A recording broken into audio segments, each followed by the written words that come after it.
Hey, do you know what this is? Yeah, it came in my Lego set.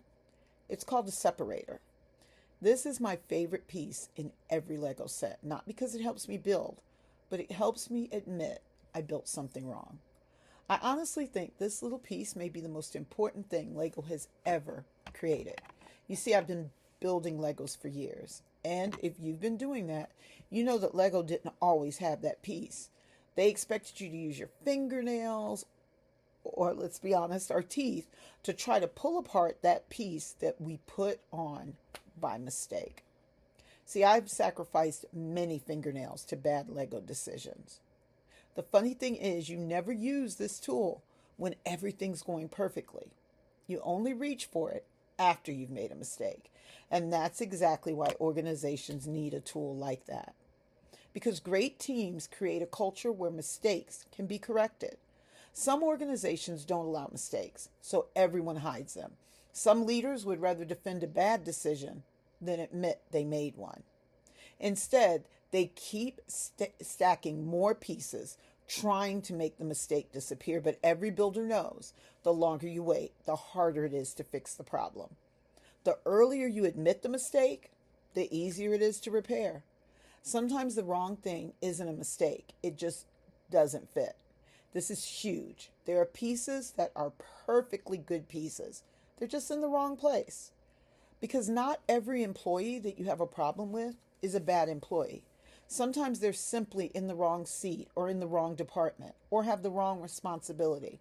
Maybe they're with the wrong team, or maybe it's just the wrong season. That alone could change how leaders think. The hardest correction, though, is correcting yourself. I learned this the hard way. I became a daycare director. The pay was better, the benefits were better. Everyone thought I had made it. It looked right. But every morning, I developed this dull headache before I even got to work. And it stayed with me until I went home. You see, I wasn't sick, my soul was. I wasn't spending my days with children anymore. I was doing paperwork, managing adults, putting out fires. I loved the parents. They loved me. I loved the children. They loved me. I loved the staff. I'm pretty sure they loved me.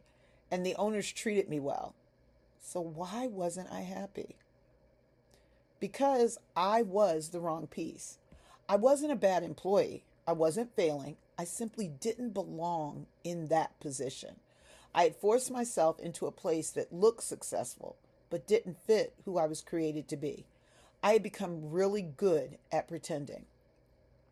At that point, walking away wasn't failure. It was finally putting the right piece in the right place. See, sometimes you're not the separator. Sometimes someone else is. There will be people in your organization who lovingly say, I don't think this is working. Instead of becoming defensive, thank them because they're trying to save the build. See, real leaders say, I was wrong. I missed that. I need your help. We need to change this policy. We need to rethink this. That doesn't weaken leadership, it strengthens it. You see, people don't lose confidence because leaders make mistakes. They lose confidence when leaders refuse to fix them. Pride keeps the wrong piece in place. Humility reaches for the separator. Correction is not failure, correction is maintenance. Healthy organizations don't pretend they're perfect. They become really good at making repairs. This little tool has one job. It removes what no longer belongs without destroying everything you've already built. Look around. Here's my question. What in your organization needs to be separated? A policy, a habit, a conversation, a position, a relationship? Or could the piece that needs to be moved be you? Because sometimes the bravest thing you can do is admit, I don't fit here anymore. The goal isn't to pretend mistakes never happen. The goal is to care enough about the build to fix them. How much do you care about the build? Because remember, we is always greater than me. Because when the team wins, everybody wins.